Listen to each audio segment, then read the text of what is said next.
I got another Jeep. So that's just what I needed, another Jeep project. This one is a little special though. This is actually an LJ. I've had several Wranglers, a bunch of Cherokees. I've never had a TJ. I've certainly never had an LJ. So, pretty cool that I was able to get one. It's a 2005. I just bought it. I bought it exactly how you see it here. Not a Rubicon, but it is a hardtop. It's not a factory hardtop, it's a factory original hardtop, but this Jeep did not come from the factory with a hardtop. So, like the wiper blade doesn't work. It's not wired in. This hardtop also has like some weird crossbar bracket things. I'm just going to take these off. I'm just going to unbolt these and take it off so that it's, streamlined. The bar will still be up here, but I can always build some crossbars, if I want to go back to it and throw the canoe or something on the roof. Not sure if it's rated for that. I'll do some research. I don't recognize that brand. There's no brand on it, so I don't recognize what that manufacturer is. Came with a Warn XD 9000i winch. Really nice winch. USA made Warn winch. A little rough. It's got some paint coming off of it. This winch, apparently the story I got from it was that it was on the front of a California Highway Patrol car for a long time, and that's who he bought it from, like some auction or something. Not sure. He never wired it in all the way. He says it does work, but it's still got the quick disconnect, so we're going to check that. So the color is stone white. It's not in perfect shape. It's got a good amount of miles on it. There's some, imperfections in the hood and a bunch of rock chips on the grill and, a couple small dents like that one. No big deal. I ordered a little, I have some touch-up paint, some factory touch-up paint, so I'll go over that and dig out any rust spots and get those cleaned up, make it look a little better.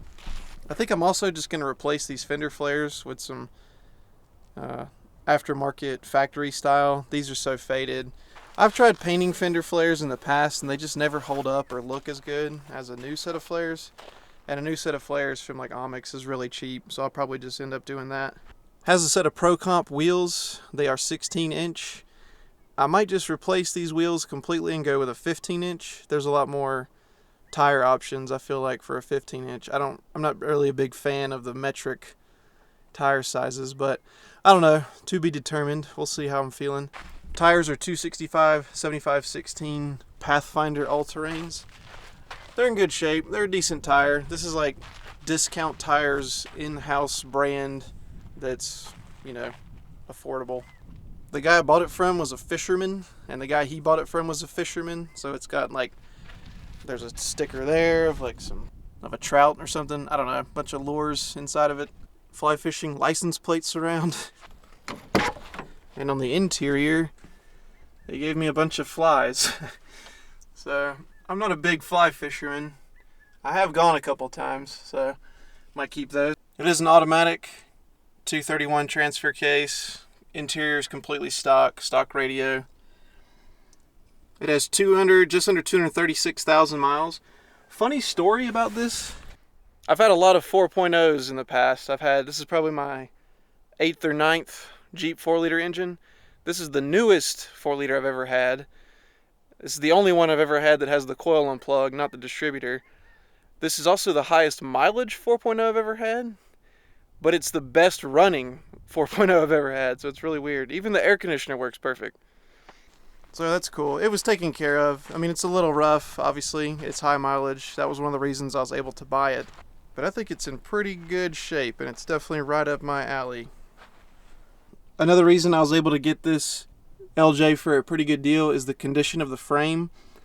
I don't know how well you can see it on camera. It's completely solid. No real problem anywhere. But we're in Nevada, and in Nevada, this is considered an exceptionally large amount of rust. You can see the frame in there behind the bumper. Now, I know you guys in the Northeast and in the Rust Belt are looking at that and you're saying, that's not even rust. And I agree with you. But this is Nevada, and in Nevada, that's considered rust. That doesn't concern me at all. I'm going to hit everything with some Rust-Oleum Rust Reformer, and then probably hit it with just a light coat of semi-gloss black or something like that. So I just came out to the desert this morning. It's a perfect day, just giving it a little shakedown, making sure low range works and everything's good.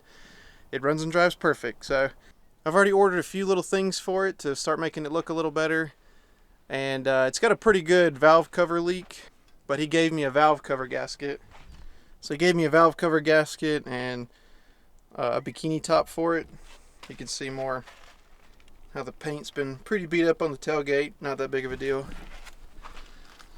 And there's some rust in these hinges in here, but that's okay. I don't plan on running those hinges for much longer.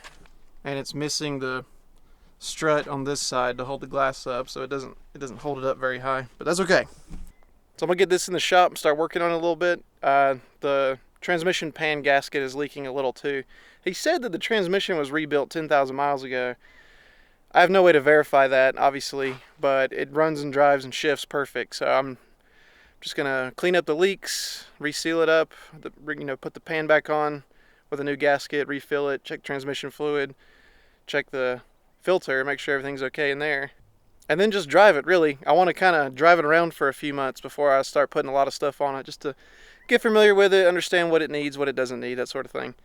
And no, the YJ is not going anywhere. This is not replacing the YJ.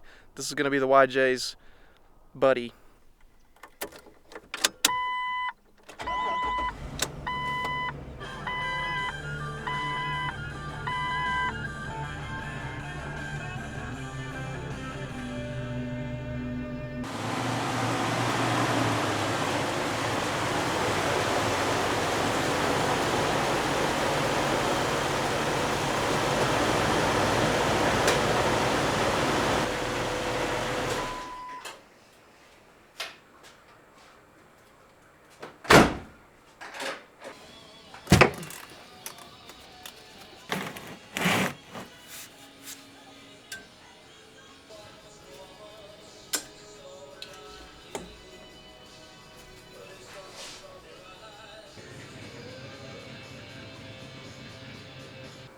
I want to see if this winch works.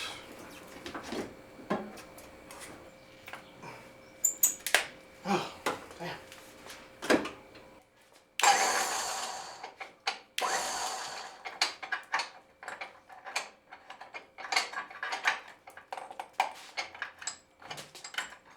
There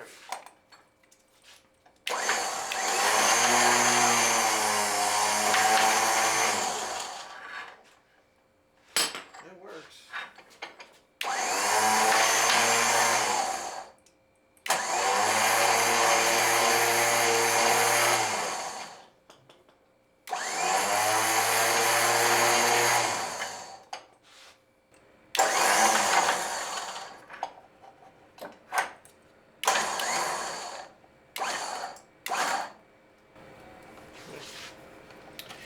I need to get some factory tow hooks, but I don't have any.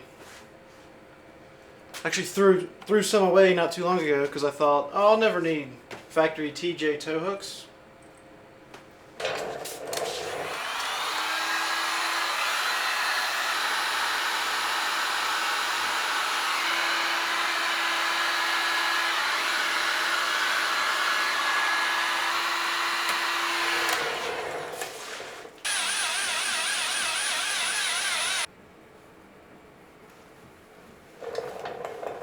I know some people like these steps, but I hate them.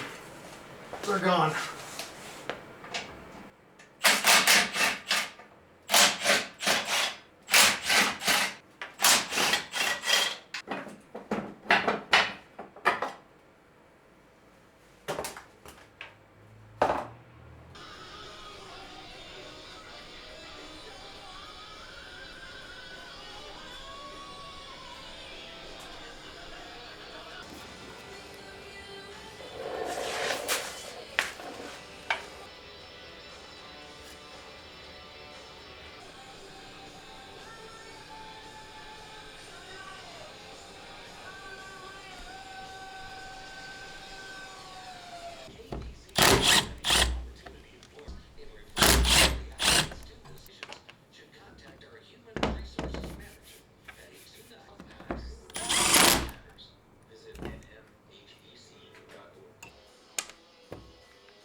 Alright, so I got all the stickers off.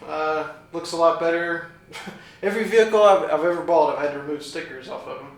I went around and I used some touch-up paint, just some Amazon touch-up paint that actually works really good. I've used this same brand on my Ram in the past.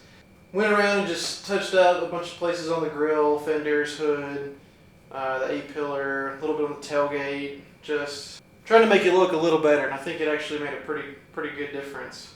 Oh, when I bought it, I noticed that the third brake light wasn't working, and he said he replaced the bulb, but yeah, he also replaced the carpet and covered up the little contact points on the inside where the door swings. So yeah, it's never going to work like that. So cut that carpet out of the way, and now the third brake light works perfectly fine. Took the little crossbar mounts off of the roof rack. I did notice that one of them says Rhino Rack, so I'll do some research into that and see if Rhino Rack makes crossbars for that, and if that is their hardtop system, and if it is, I'll see what weight it's rated to hold. So, decent amount of progress today. I've also sprayed all of the bolts underneath and all the motor mounts and everything, body mounts, everything that I could get to. I sprayed them all with PB Blaster, just prepping to remove them at some point. I know they're gonna get removed at some point, so I'm trying to make it easier for my future self.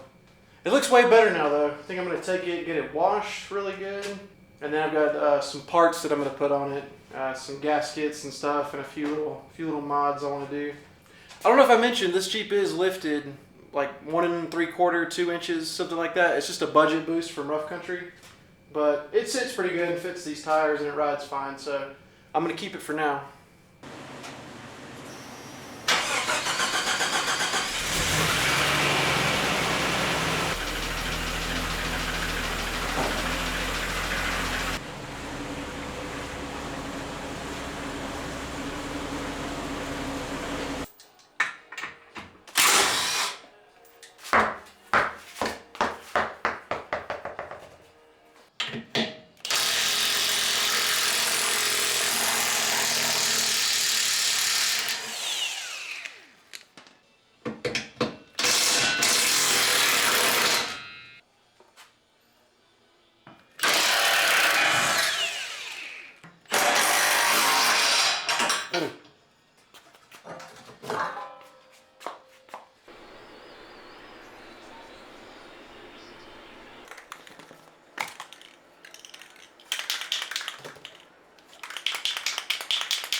Alright, I'm going to go around the whole frame and underneath on the axles and stuff and just hit everything with some rust reformer.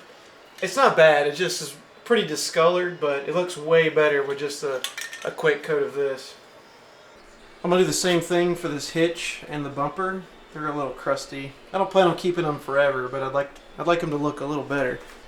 The hitch in particular looks really bad.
I was under here painting and hitting these bolts with PU Blaster. Look at this control arm bracket mount right here. It's bent so bad that it's binding the lower control arm. This is the driver's side rear lower. So that's pretty crazy. See if I can bend that back.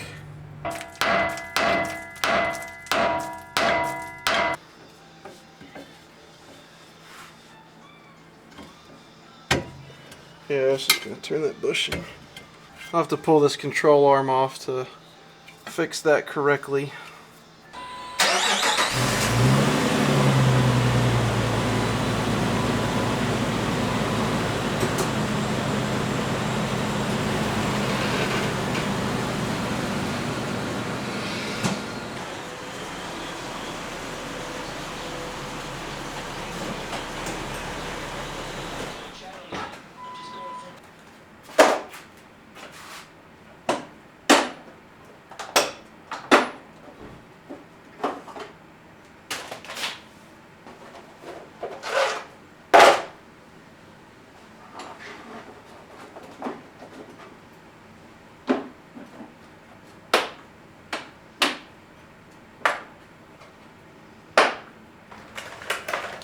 I went and got this thing washed, and it did leak inside the cab on the passenger floorboard. So I cleaned out the little tube that drains the cowl. It was all packed full of like dirt and leaves and stuff. Hopefully that fixes it. That's all it was.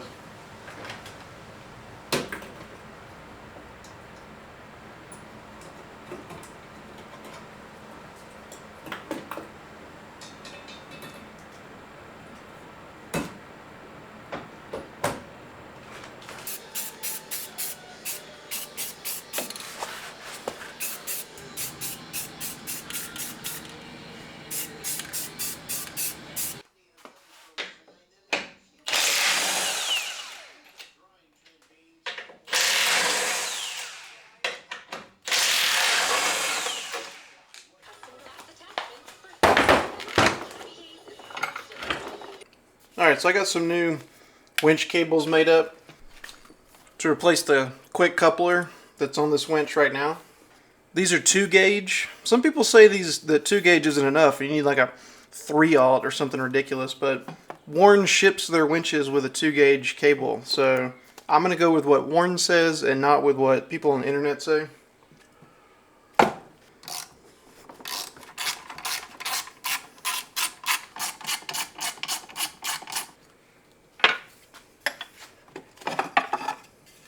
So I only needed to take that top bolt, this back corner bolt out, but whatever. Okay, here's the positive right here.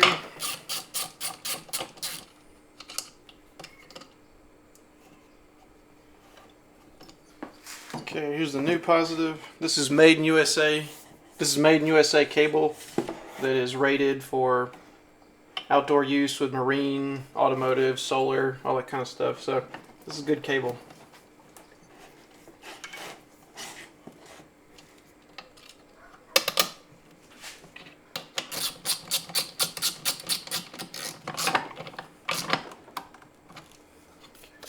Looks good.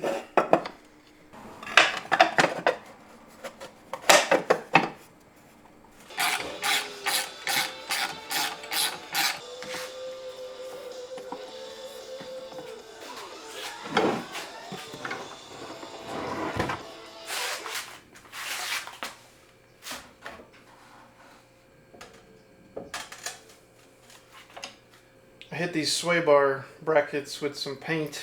They were pretty rusty.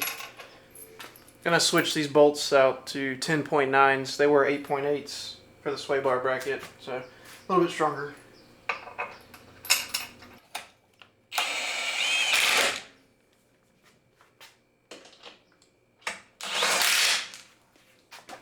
Also got some OEM tow hooks off eBay. So I have some front recovery now.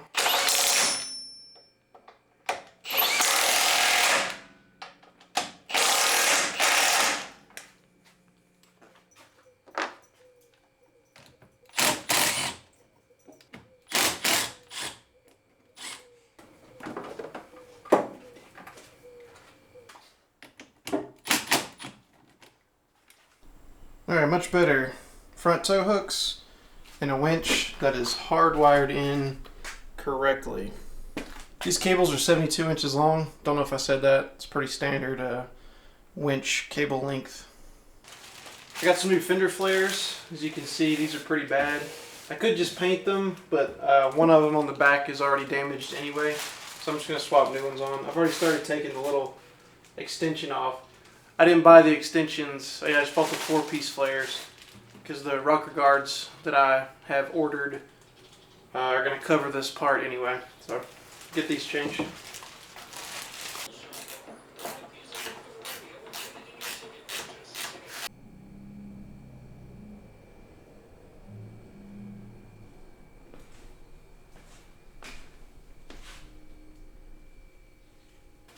That made a huge difference in the way this thing looks. It looks so much newer, and I don't want to say more modern, but it definitely looks a lot better. So that's going to be it for right now. I'm going to go ahead and end this first LJ video here. The next things I'm going to be doing, I've got some rocker guards that I'm going to put on it, and I've got a body lift, a motor mount lift, and a belly up skid pan that I'm going to put on it. After that, I got a couple little things like valve cover gasket I still need to do. I think whenever it's ready for its next oil change, I'm going to go ahead and do the rear main seal and the oil pan. It's leaking a little right now. It's not too bad, so I'm just going to wait till it needs an oil change, then drain the oil, drop the pan, and do it all at once. I still need to wind up the winch cable better than it's wound up right now. It's pretty ugly looking. So next time I'm out with some space, I'll fully extend that cable, make sure it's in good shape, and then wind it up evenly on the drum.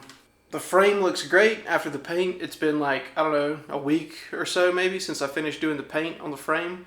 And it looks great. I love that Rust-Oleum rust reformer. It sprays so good, it lays down so evenly, and the finish on it looks really good once it dries.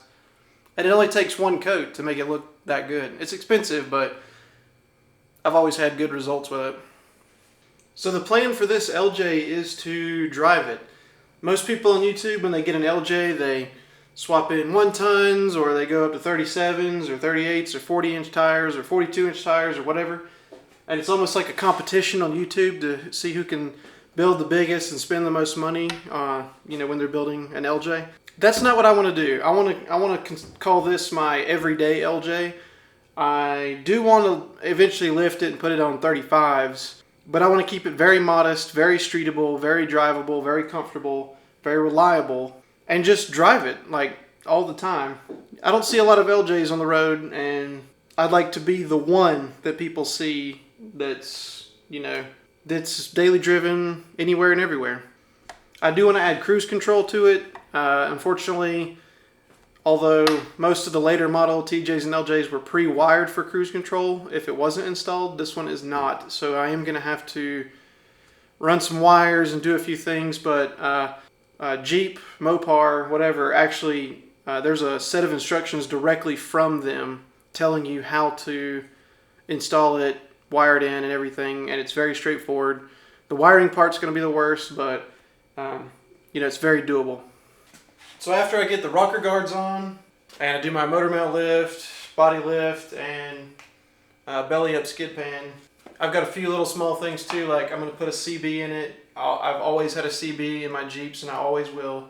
And then I'm going to drive it like I said. I think the belly up is really important on an LJ, especially, just because it's got the longer wheelbase. I want to tuck that belly up, a little bit more. And that'll get me prepped for, doing a slip yoke eliminator and a new drive shaft and everything when I do end up lifting it. Probably do like a 4-inch lift, 35s, keep the stock fender flares. I like the way the fender flares look on a TJ. I like the stock look. These are actually from Omix. These are the same fender flares I used on my YJ when I converted that one. And they fit okay. They're not great, but they fit okay. Like I said too, the YJ is not going anywhere. That's still my main Jeep that I'm going to take wheeling on some of the harder trails. We're getting ready to do the Rubicon in a couple months, and I'll be taking the YJ. But if you like the YJ build, you're probably going to like this one too, because I'm going to be doing a very similar thing. Budget friendly, realistic, nothing crazy. I did pick up a high pinion 30 out of a Cherokee that I'm going to swap into this. Whenever I do the 35s, I'm going to have it re-geared. I'll do the gears again myself. I'll probably go with 513s. see how they do. A little iffy on 513s in a Dana 30, but I know a couple of other people that I know are running that, and they're okay as long as you are smart with it. But that's a really small pinion in a Dana 30. So more to come with this, but I got to get it out of here because I got to get the YJ back in and start working on some steering.